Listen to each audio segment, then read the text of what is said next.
Here's your wrestling news for February 23rd, 2026. Your headlines for today include WWE enforces new blackout policy ahead of Elimination Chamber 2026. Fans call out 2 WWE stars over repeated wardrobe mishaps. Fans slam WWE over frequent referee botches. Real reason WWE pulled Io Sky vs. Giulia from SmackDown. Reports claim new WWE recruits got into fights at Performance Center. Former WWE star privately training Sting's son, Stephen Borden. Charlotte admits to struggling with impostor syndrome. Blake Monroe finally addresses the Hail Botch finish. Tiffany Stratton confirms relationship on Instagram, and more. WWE isn't easing up on its blackout strategy, it's doubling down. After drawing criticism in Las Vegas with strict watch party restrictions tied to WrestleMania 42, the company has now reportedly implemented similar measures in Chicago ahead of Elimination Chamber 2026. According to FightfulSelect.com, WWE is blocking Elimination Chamber watch parties in the Chicago area as part of an effort to drive more fans into the United Center on February 28th.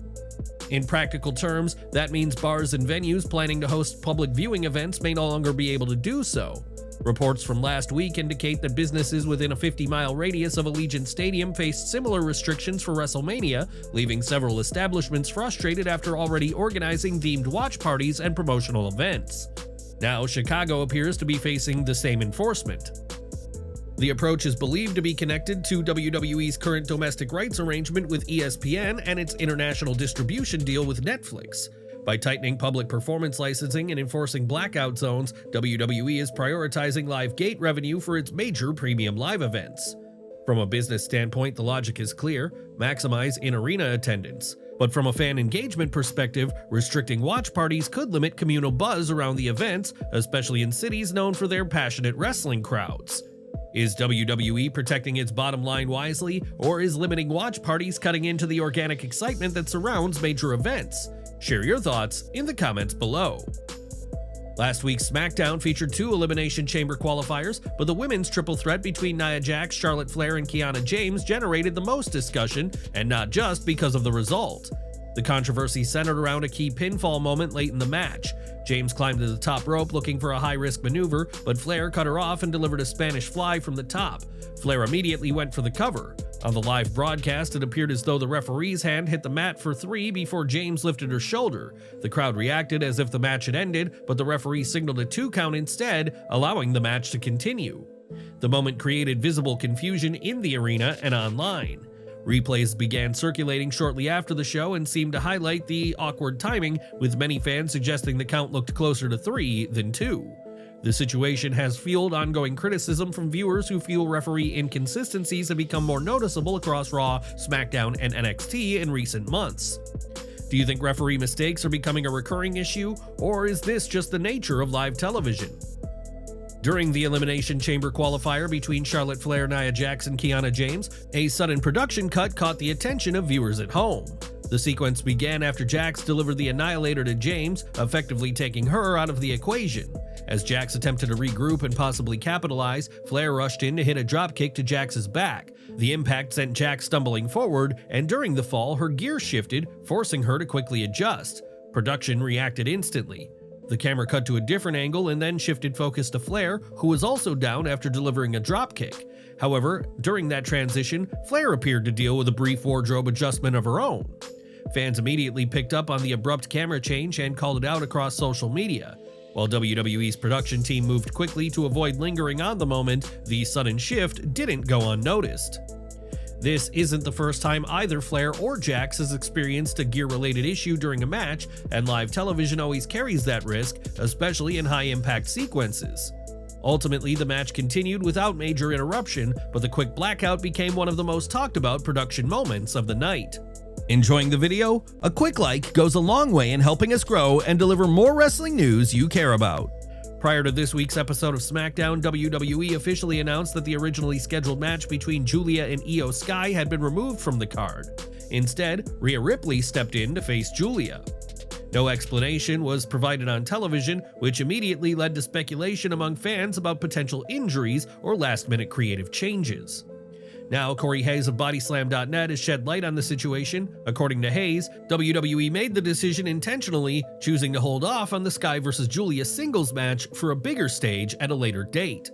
In other words, the match wasn't scrapped due to injury or travel complications, it was strategically postponed. Given that Sky and Giulia have never faced each other one-on-one, the move suggests WWE sees real long-term value in the matchup and doesn't want to give it away on weekly television. The real question now is when and on what stage WWE plans to finally pull the trigger on what could be one of the most anticipated women's singles matches in the division. Matt Riddle is stirring headlines again, this time with claims about tension boiling over inside WWE's developmental system. Following WWE's latest round of tryouts in Orlando, which featured a mix of independent wrestlers and athletes from non-wrestling backgrounds, Matt Riddle says he's been hearing that things have gotten physical at the WWE Performance Center. Speaking on the Rewind, Recap, Relive podcast on February 21st, 2026, Riddle didn't mince words. But from what I've heard, there have been a lot of fights at the Performance Center. I know a lot of people there, and apparently there's been more tension between these athletes because they don't fully understand the business. According to Riddle, the friction isn't limited to simple disagreements or locker room debates. He suggested the clashes between recruits, particularly those transitioning from other sports into wrestling, have escalated beyond verbal tension. It's worth noting that as of now, no major wrestling media outlets have independently confirmed reports of altercations at the WWE Performance Center. Riddle's comments are based on what he says he heard from sources he knows within the system. If there is increased tension, it wouldn't be entirely surprising. WWE's recruitment model has evolved in recent years, blending seasoned independent wrestlers with high-level athletes who are new to the industry. That cultural mix can create competitive environments, especially when roster spots and television opportunities are limited. Still, without corroboration, Riddle's claims remain just that, claims. Do you think friction is inevitable in a high-pressure training environment like the Performance Center, or is this just being blown out of proportion? Stephen Borden, the son of Sting, made his in-ring debut in October 2025 and has since been gaining experience in dark matches at AEW and ROH tapings. Now, a familiar WWE name has confirmed he's playing a major role in that development. Speaking on Paltrocast with Darren Paltrowitz, Fred Rosser, known to WWE fans as Darren Young, revealed that he has been privately training Borden and taking the responsibility seriously. The coaching is pretty full-time with me, and I'm working with Sting's son, Stephen Borden, to help groom him privately and helping him become all that he's created to be inside the ring.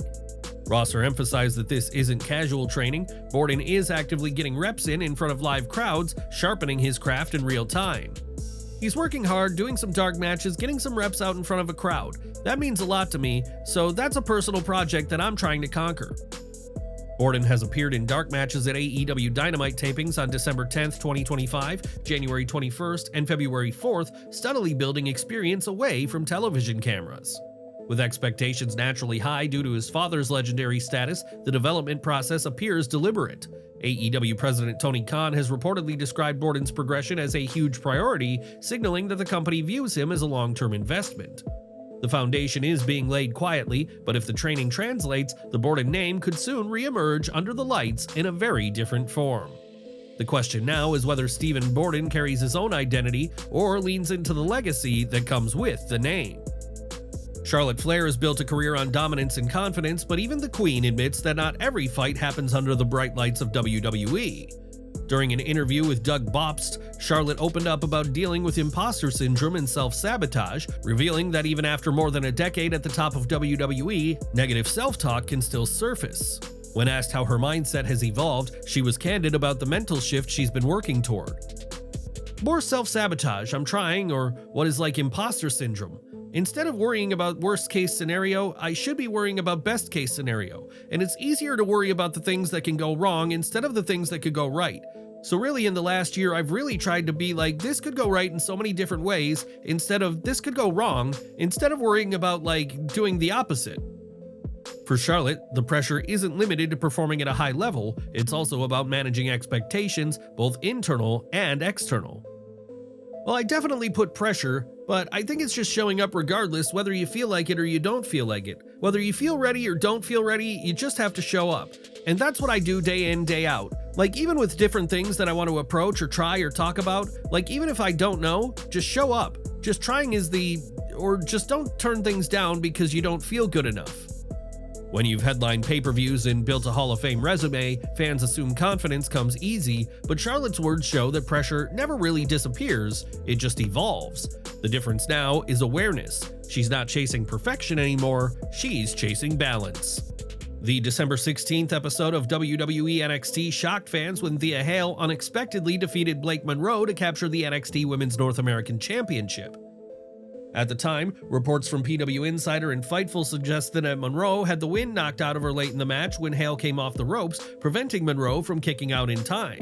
According to those accounts, the referee counted the fall as instructed, and WWE Creative was forced to quickly adjust backstage plans that had originally been laid out with Monroe retaining. Remaining in character, Monroe later addressed the situation during an appearance on Not Sam Wrestling. And it was definitely shocking, and I feel like the ref was clearly in a rush to get home. I mean, he counted that quick, but no, it was definitely very exciting, and I'm gonna get my revenge next week in under 3 minutes. What initially looked like a one-off surprise finish has since turned into something much bigger. With Izzy Dane now holding the NXT Women's North American Championship, the ripple effect has reshaped the division.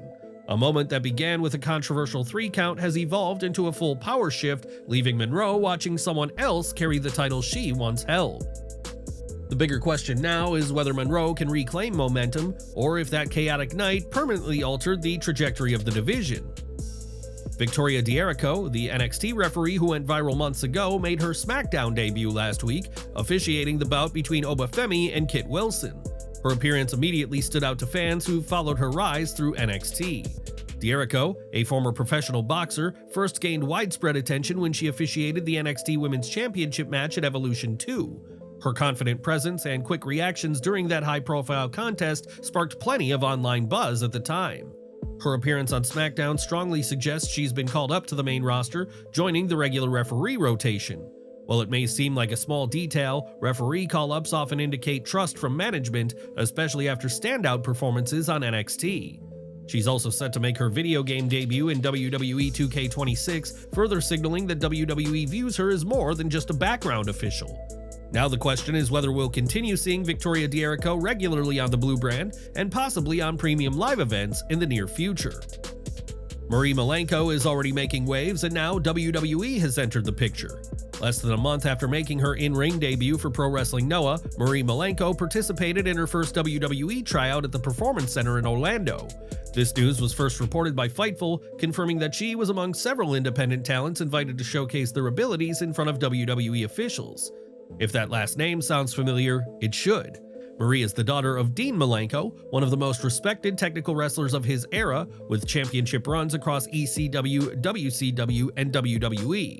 She's also the granddaughter of Boris Malenko and the niece of Joe Malenko, making her a third-generation competitor with deep roots in the industry.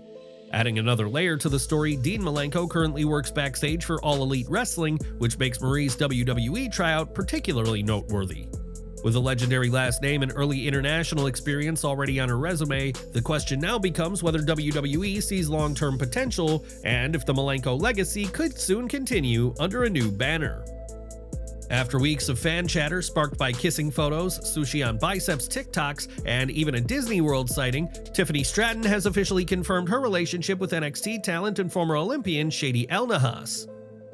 Stratton took to Instagram and posted a full carousel of photos with El Nahas, making things social media official in a very public way. The post featured cozy car selfies, gym mirror pictures, playful date night moments, and even a passionate kiss captured in a mirror. A separate bathroom shot showed the pair mid-kiss, fully embracing the PDA. Stratton captioned the post simply, "Word on the street."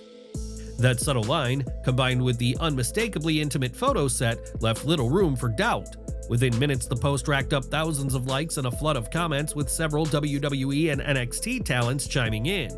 While neither had publicly confirmed the relationship before, this latest update makes it clear the speculation phase is over. Don't miss our next video coming at 5:30 p.m. Eastern with all the latest wrestling updates. Smash that bell icon and select all notifications so you're always in the loop.